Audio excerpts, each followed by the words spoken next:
Virtual Library, the mystery of the 11th Portal, where books become reality. Prologue. In the fall of 2029, H.O.W., a small startup company in Irvine, California, created its first virtual reality application called the Pragna Project. It allows users to visit 10 artificially constructed libraries across the cosmos, replete with thousands of books that can be read or listened to, all while donning on a light pair of IK specs. What makes the app distinctive is that in each simulated library there is a resident AI curator who can answer almost any question, given its nearly unlimited access to an array of nano-sized quantum computers that are connected to the third version of SNet. Each of these knowledge custodians possesses different personalities, and how they respond depends on the quality of the query. The intellectual environments are designed to be meditatively conducive for learning, but at the same time providing a sense of adventure to grasp new and complex ideas. Although there is a plethora of reading material, the real allure of the Pragna Project is that there are 10 portals which transport the reader from a mere observer to an actual character within the narrative. The Pragna Portal, where you live inside the book. Our dream was to allow readers to be able to become any character they desired in a few specially chosen novels and fully lose themselves in the adventure. H.O.W., co-founder of H.O.W. Both founders of the Pragna Project had been bibliomaniacs since they were kids. Now in their early 30s, they had first met at the last in-person Oculus Connect conference held in San Jose back in 2019, before the first pandemic wave hit. They were huge fans of John Carmack's unscripted talks at the end of the conference. After a heated discussion about where VR should be heading, they agreed to form a partnership. Ironically, it was the game Walkabout Golf on the Oculus Quest 2 that inspired them, since the developers had continued to create new and intriguing courses based on the novels of Jules Verne and popular video apps such as Myst. The 10 Cerebral Citadels. Each library that we created was based on a real-world counterpart, some of which we had personally visited in our travels. We vigorously debated about which ones to include.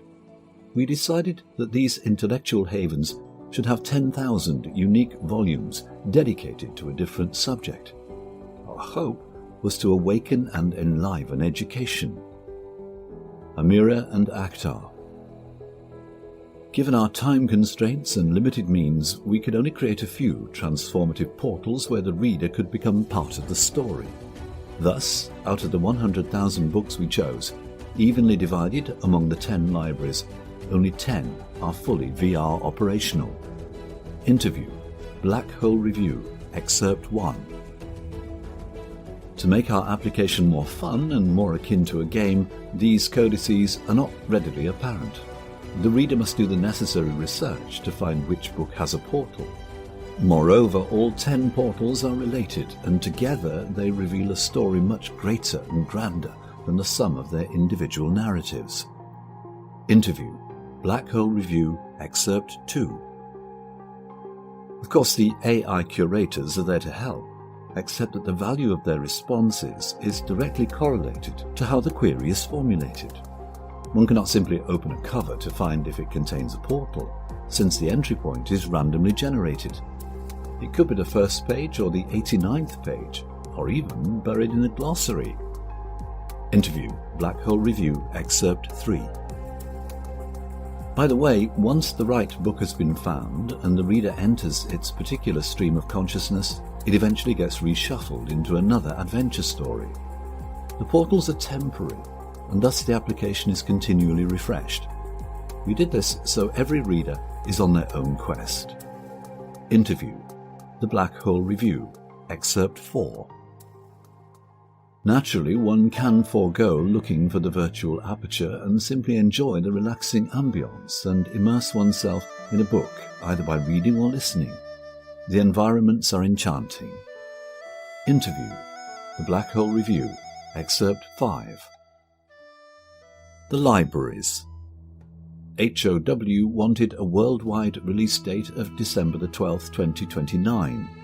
They only had a few months to fine-tune and beta test their entire operation. The computational coding needed to be rigorously analyzed to avoid any major glitches. Minor hiccups there would be, but having a systems-wide error that crashed the app would be financially disastrous. Perhaps the most difficult yet exciting aspect of the Pragna project was deciding the 10 original books to serve as magical interstices. Akhtar wanted to have some non-fictional tomes in the mix, but Amira convinced him that characters and plot were key. Because they only selected texts that were already in the public domain, they were free to add elements of surprise and nuance, which on occasion would jolt the reader-experiencer from their expectations. 1. Hypatia's Athenaeum. Mathematics knows no races or geographic boundaries. For mathematics, the cultural world is one country. David Hilbert. The speciality of this library is on all things related to mathematics, algebra, calculus, geometry, with a special emphasis on the theory of large numbers and probability matrices. It is partially modelled on an idealized version of the famed Alexandrian Library in Egypt that was the centre of learning for scholars in the 3rd and 2nd centuries BCE. Hypatia's Athenaeum. The AI Curator. Horus the Oracle. Probability is not a mere computation of odds on the dice or more complicated variants. It is the acceptance of the lack of certainty in our knowledge and the development of methods for dealing with our ignorance. Nassim Nicholas Taleb.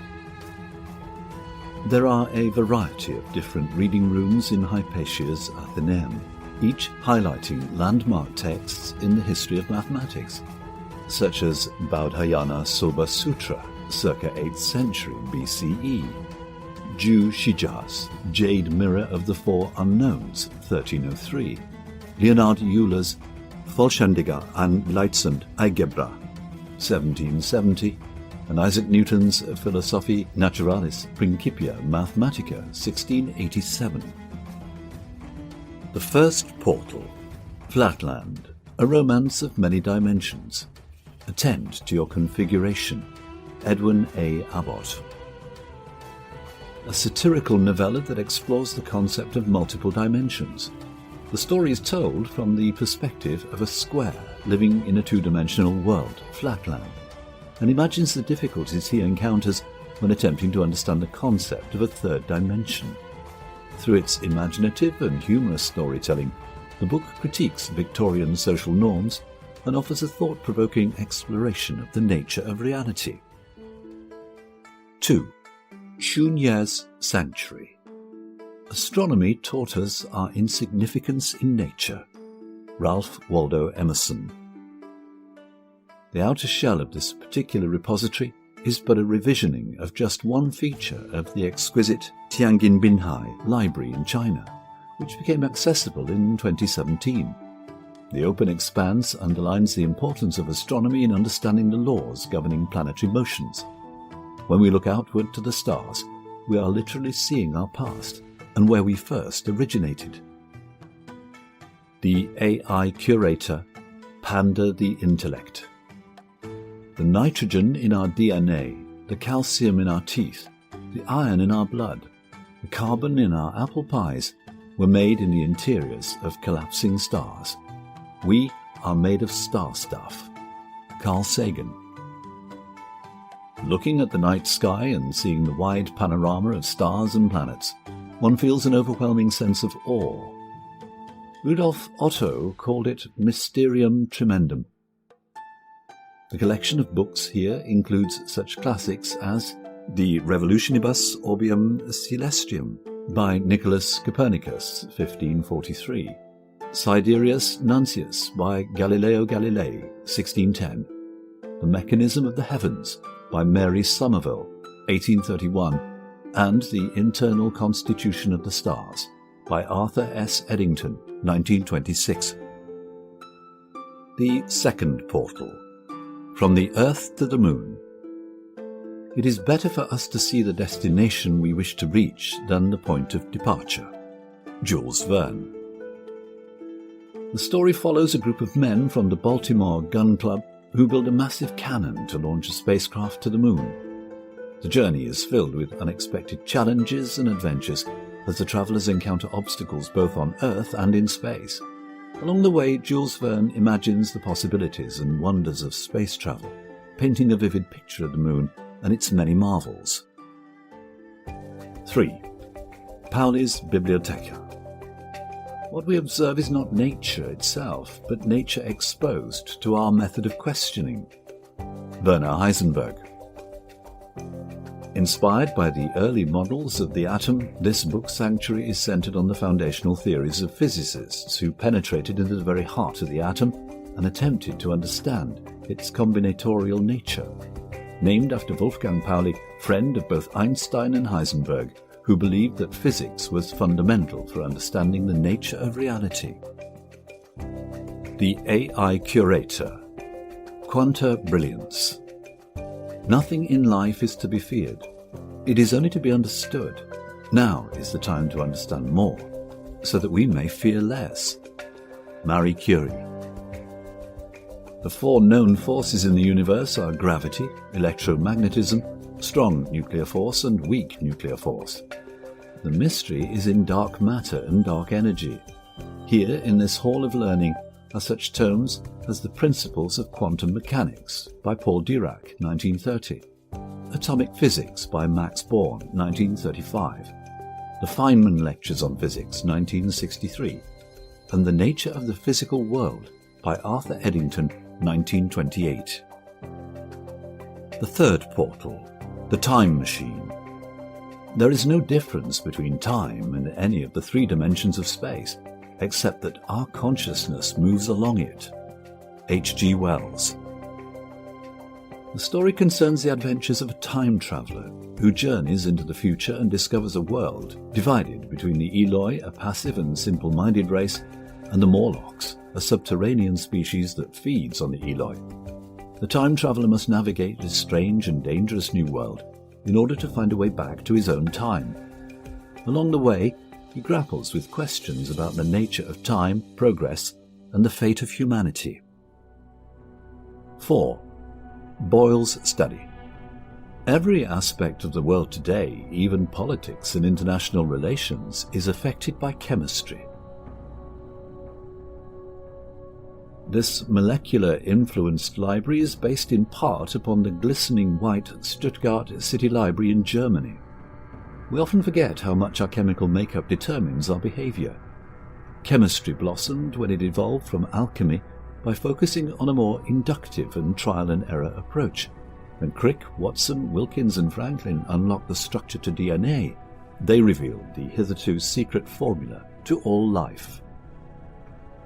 The AI Curator. The Elemental. We think there is colour, we think there is sweet, we think there is bitter. But in reality, there are atoms and a void.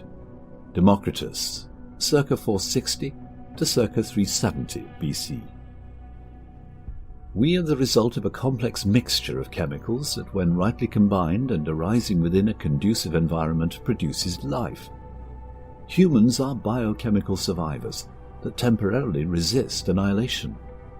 In Boyle's Study, we start with one penned by him, the Skeptical Chemist, 1661, Elementary Treatise of Chemistry by Antoine Laurent de Lavoisier, 1789, What is Life by Erwin Schrödinger, 1944, and General Chemistry by Linus Pauling, 1941.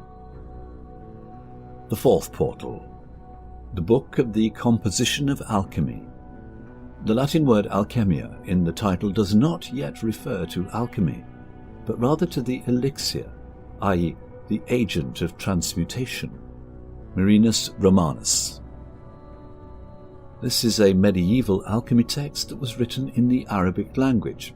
The text describes the process of transmuting base metals into gold through the use of alchemical techniques and the philosopher's stone. The book also contains symbolism and allegory that was common in alchemical writing of the time, making it a valuable source for understanding the symbolism and metaphorical language used in alchemical texts. 5. Wallace's collection. The world will not be inherited by the strongest.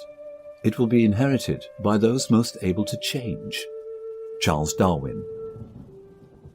What makes the theory of evolution by natural selection so amazing is that it explains the most complicated structures in nature by a simple step-by-step algorithmic process without necessitating a transcendental source.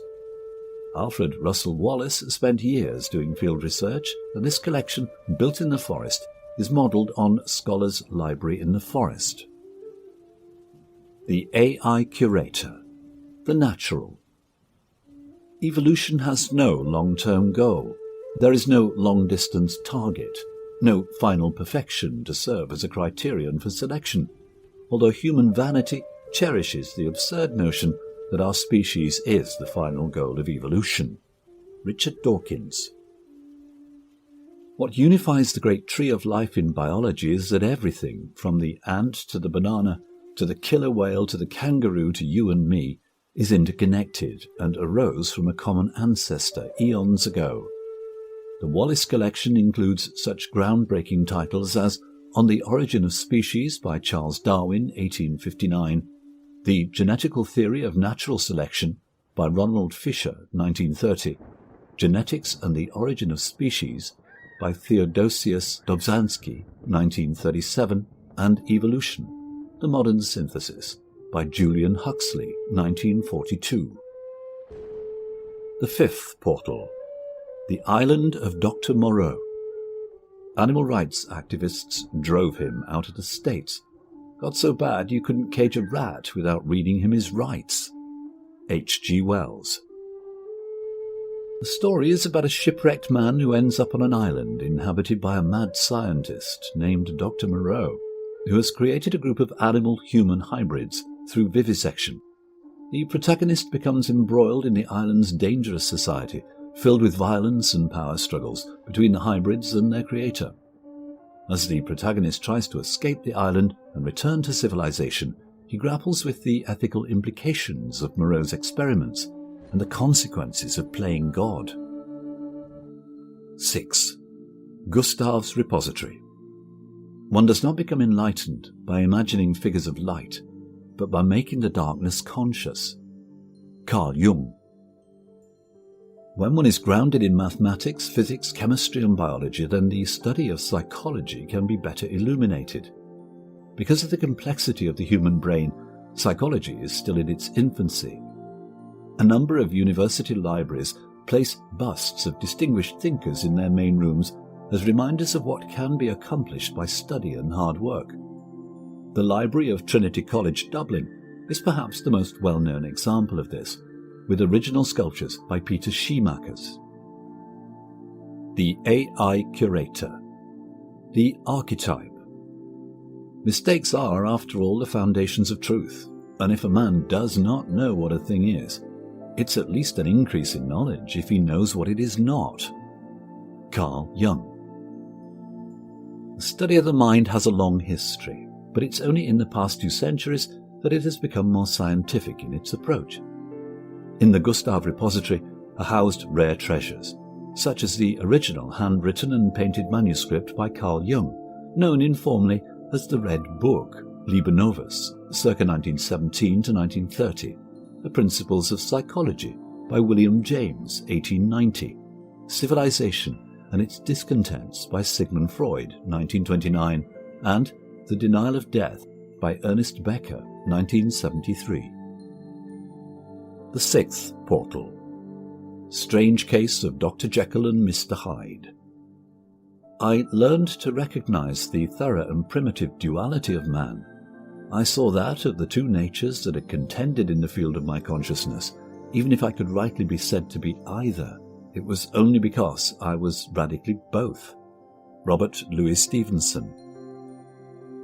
Dr. Jekyll and Mr. Hyde is a novella by Robert Louis Stevenson, first published in 1886. It's a story about a wealthy and well-respected doctor named Henry Jekyll, who experiments with his own personality and creates a dangerous alter ego named Edward Hyde. As Jekyll becomes more addicted to the power and freedom that Hyde provides, he begins to lose control and eventually turns into Hyde permanently. The novel explores the dual nature of human beings and the struggle between good and evil. 7. Durkheim's Den. The function of sociology, as of every science, is to reveal that which is hidden. Pierre Bourdieu. The study of society becomes scientifically respectable, largely due to the pioneering work of Emile Durkheim, especially his work on suicides, and his introduction of the term anomie. Karl Marx, Max Weber, and Durkheim are sometimes considered the three godfathers of the burgeoning field of social studies. Though the Louvre in Paris, France is more known for its artwork, it does have its share of rare manuscripts and books. Its architecture is one of the sources for this futuristic reading room. The AI Curator. The Oceanic Being. No water, no life, no blue, no green. Sylvia Earle. Although sociology is often called the queen of the sciences, it's still quite immature in its evolution. While there is no universally accepted theory as we see in physics and biology, there have been a few breakthroughs, and in Durkheim's Den we have the following classics: Madness and Civilization, A History of Insanity in the Age of Reason, by Michel Foucault, 1961. The Sociological Imagination, by C. Wright Mills, 1959. The Social Construction of Reality, by Peter Berger, 1966. And The Structure of the Scientific Revolutions, by Thomas Kuhn, 1962. The Seventh Portal. The Wonderful Wizard of Oz. Dorothy said nothing. Oz had not kept the promise he made her, but he had done his best, so she forgave him. As he said, he was a good man, even if he was a bad wizard. L. Frank Baum. Follows the journey of a young girl named Dorothy, who is swept away by a tornado to the land of Oz. With the help of a scarecrow, a tin man, and a cowardly lion, she sets out on a quest to meet the Wizard of Oz and ask for his help in returning home.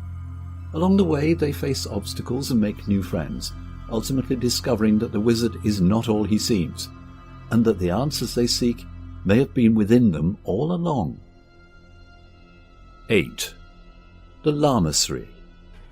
The topic of compassion is not at all religious business. It's important to know it is human business. It is a question of human survival. Dalai Lama. The study of religion has been hampered for centuries by myopic scholarship and dogmatism. It wasn't until the mid-20th century that the field of religious studies came into its own. Even then, there were problems, primarily stemming from unchecked biases and prejudices. However, despite these serious drawbacks, the objective study of religious belief is an important one, since it allows for a greater understanding and toleration of differing belief systems. This particular lamasery is reminiscent of several Buddhist monasteries that can be found in the Himalayan mountains. The AI Curator. The Wise Lama. Your sacred space is where you can find yourself over and over again. Joseph Campbell. The academic study of religion is much more important than most realize, since it provides a solid background into the variety of how people believe within varying geographic regions. In this special book depository are housed Rudolf Otto's The Idea of the Holy, Mircea Eliade's The Sacred and the Profane, the Tibetan Book of the Dead, various translations, Robert Bellar's Religion in Human Evolution, and the sacred writings of all the major religions, including a pristine copy of the Sikhs' Sri Guru Granth Sahib. The Eighth Portal. The Brother of the Third Degree. Kill out selfishness with universal love. Kill out doubt by knowledge. Kill out fear with strength. Are you now strong? Will L. Garver. First published in 1894, Brother of the Third Degree is a work of esoteric allegorical fiction that was written at the height of the golden age of occultism. This novel serves as an inspirational tale of initiation, intrigue, and a mysterious brotherhood that not only closely guards the secrets of occult wisdom, but turns the wheels of history itself. Garver paints an intricate picture of the spiritual battle that rages beneath the veneer of geopolitical events, that ancient conflict between the forces of love and light and the armies of hatred and darkness. Masonic exchange. 9. Sophia's Cave. I see it all perfectly. There are two possible situations. One can either do this or that. My honest opinion and my friendly advice is this: do it or do not do it. You will regret both. Soren Kierkegaard. The goddess of wisdom, Sophia, beckons us to think clearly and rationally about how we live our lives. We are all playing out a philosophy, even if most of it remains uninspected. The key, of course, is to wake up and realize our existential condition and figure out how best to maximize our well-being and those around us. This particular library is based in part on those ancient desert monasteries that housed works of deep erudition that had withstood the test of time and harsh conditions. The AI Curator. The Meditating Monk. Philosophy is a battle against the bewitchment of our intelligence by means of language. Ludwig Wittgenstein. When philosophy is successful, it becomes a science with such luminous progeny as astronomy, physics, and chemistry. Thus, the directional aim of philosophy should be its own obsolescence. In the solitude of the desert refuge are works that led to greater human cognition of the wider cosmos, such as Aristotle's Nicomachean Ethics, Nicholas de Cusa's De Docta Ignorantio, the Mukhya Upanishads, Ludwig Wittgenstein's Tractatus Logico-Philosophicus, and Churchland's Neurophilosophy. The Ninth Portal. Siddhartha. Knowledge can be communicated, but not with wisdom. Hermann Hesse. Set in ancient India, Siddhartha leaves his privileged life as a Brahmin to live as a wandering ascetic, then becomes a wealthy merchant before finally finding enlightenment through a river and a wise ferryman.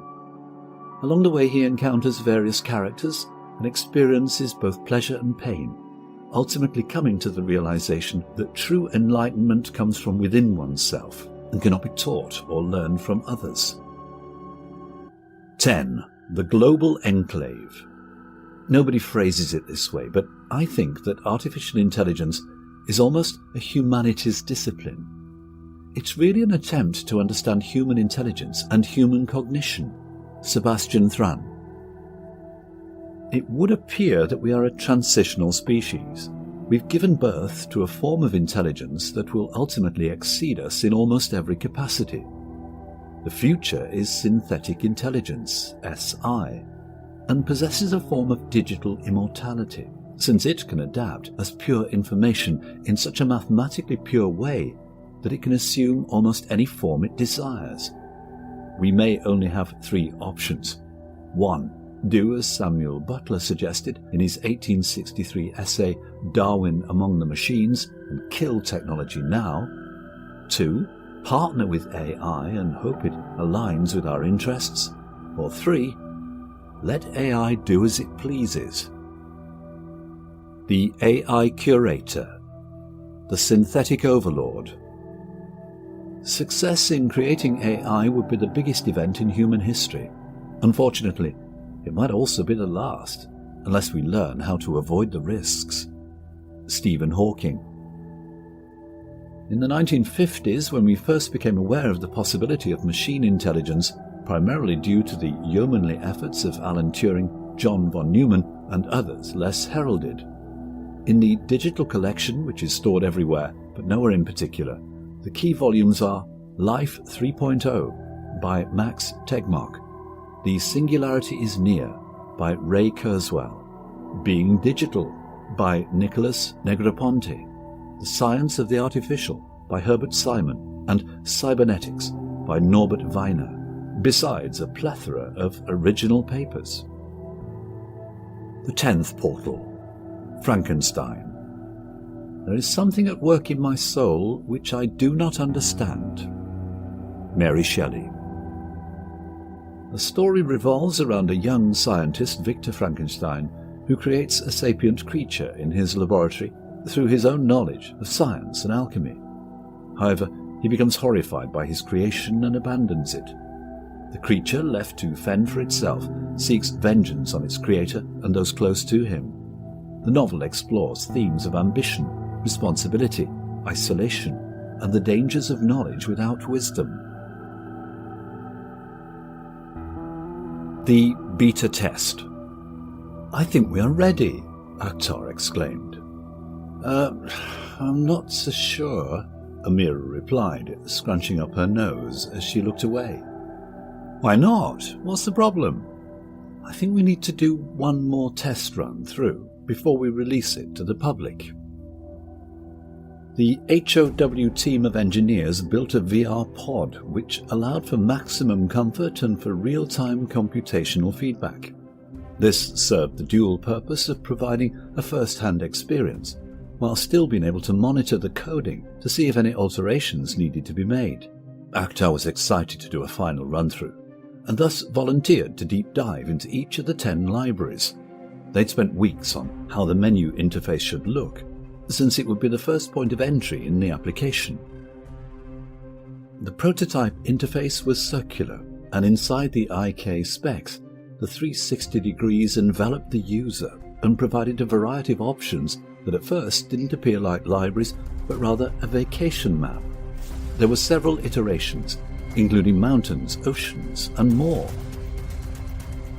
Given that both founders were avid surfers, especially of the 2025 VR app Quartz Bank at Night, they decided on the home screen that showed a wave, a blazing sunset, a ship, and more.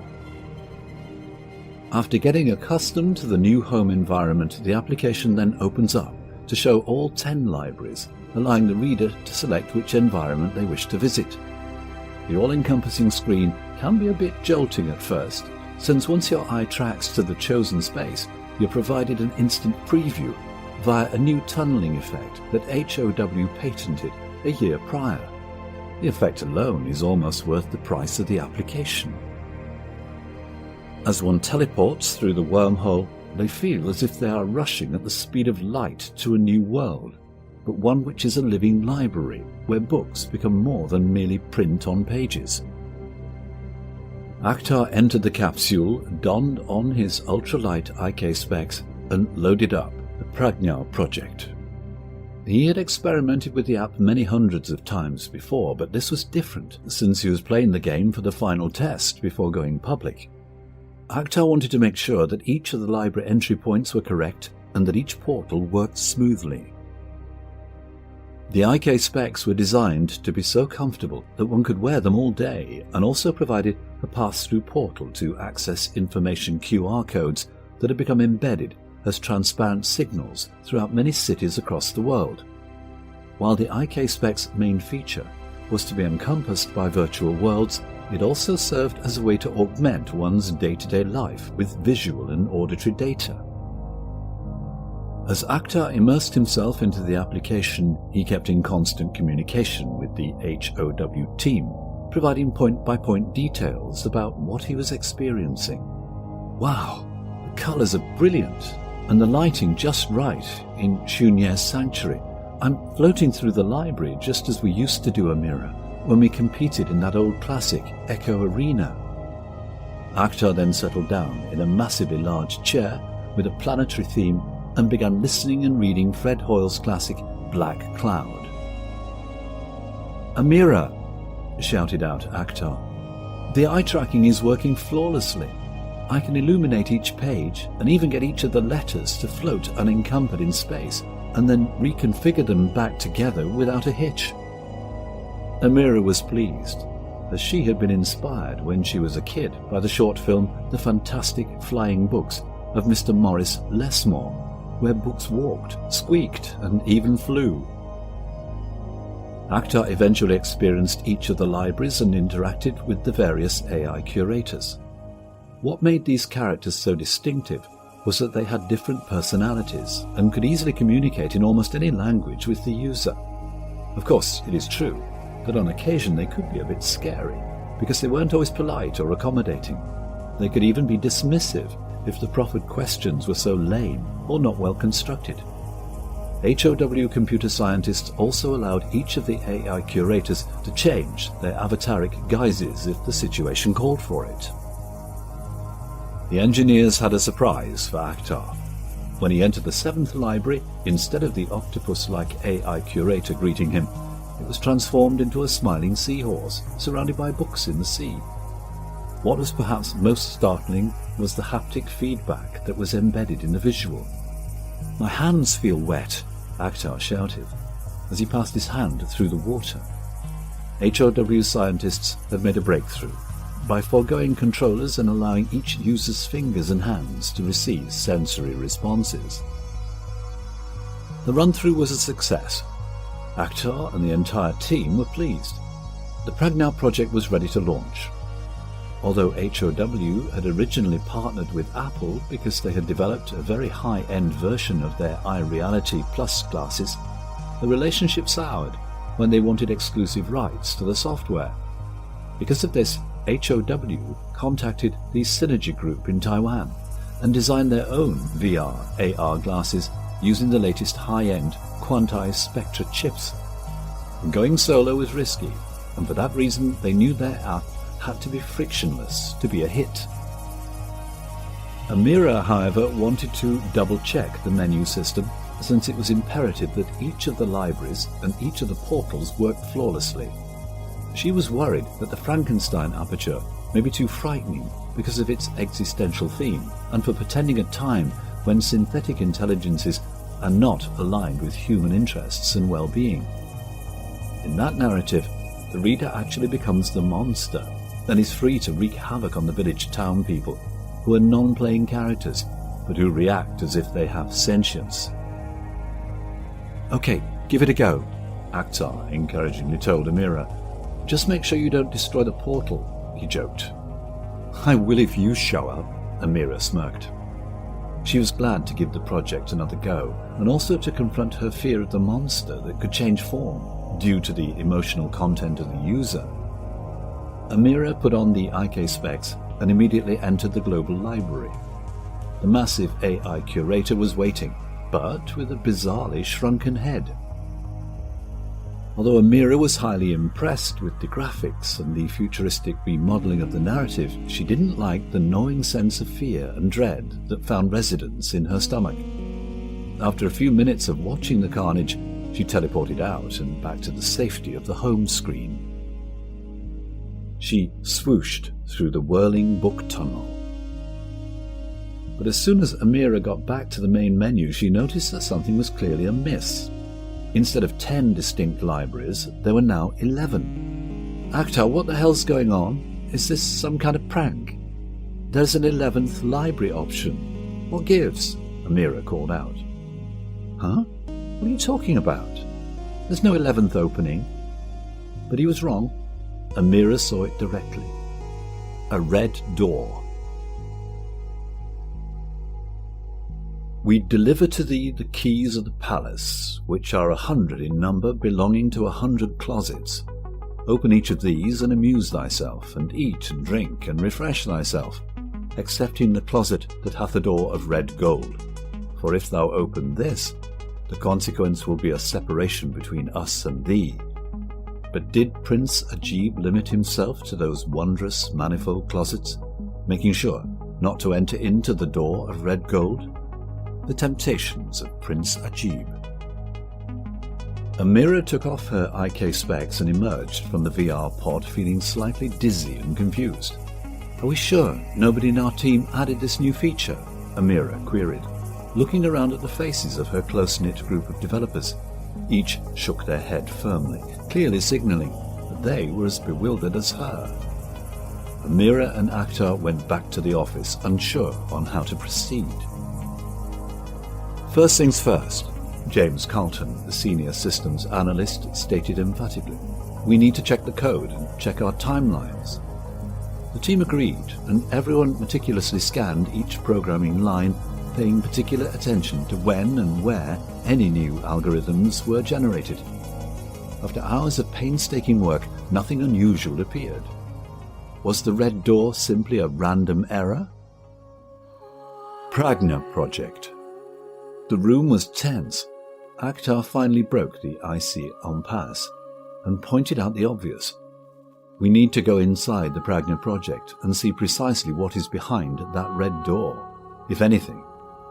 Otherwise we're operating under a Skinnerian black box situation.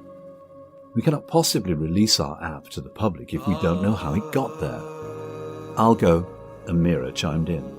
I saw it first, and now I'm beyond curious. Amira opened up the home screen, looked at the menu, located the red door, and placed her augmented hand on it. Instantly it gave way to a magnificent library that she'd never seen before. Breathtaking, she reflected to herself. But who designed this? Then the entire edifice melted away, and she was transported to yet another citadel of learning. And then to another, this one with a futuristic vision, and so it continued. What's going on? Amira reported back to the team, who were monitoring her progress, but not able to access what she was viewing. Once she was behind the red door, Akhtar and his colleagues could only see a jumble of undecipherable computer code. It appeared as gibberish. There are libraries upon libraries, Amira stated, wonderstruck by her own words.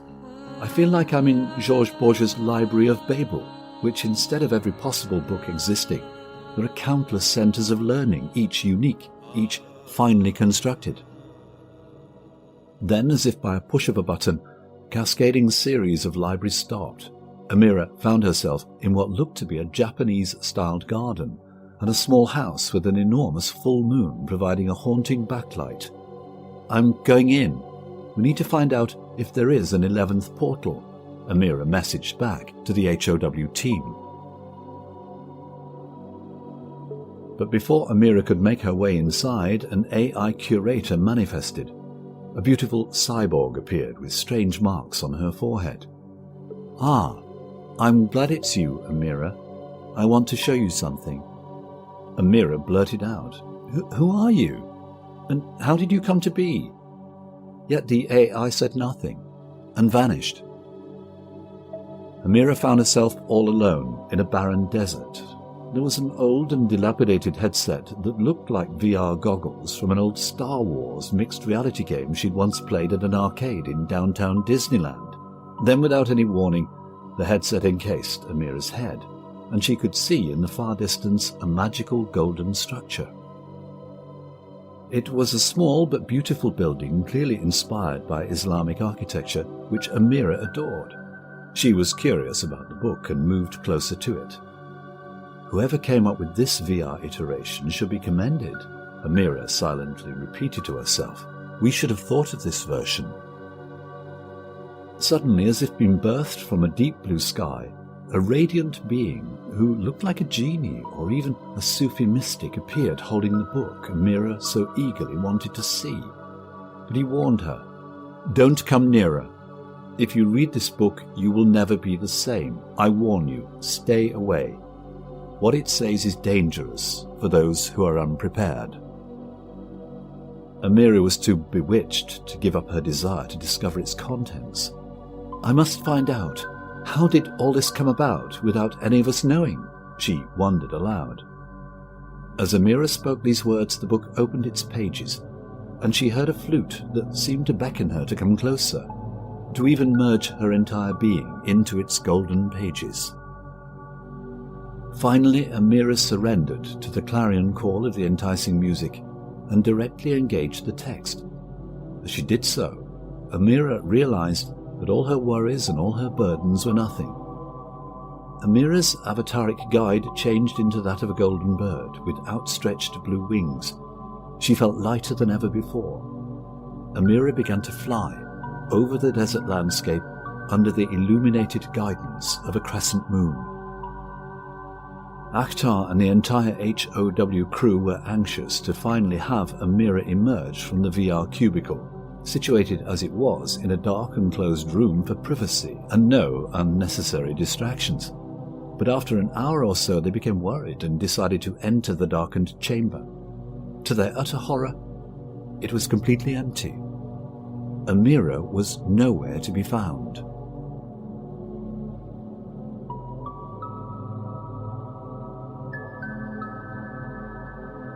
And thus, the mystery of the 11th Portal begins.